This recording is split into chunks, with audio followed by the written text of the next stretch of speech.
নমস্কার, আমি তোমাদের রব।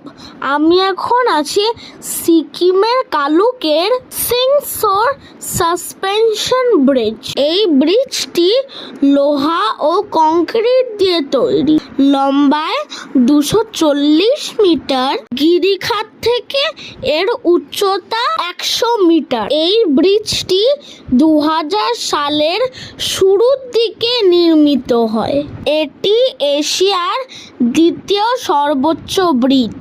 এই ব্রিজটি ডেন্টাম ও উত্তরে এই দুটো গ্রামকে সংযুক্ত করে। প্রতিদিনই সকাল 6টা থেকে সন্ধে 6টা খোলা থাকে। দেখার জন্যে প্রবেশ চার্জ লাগে না।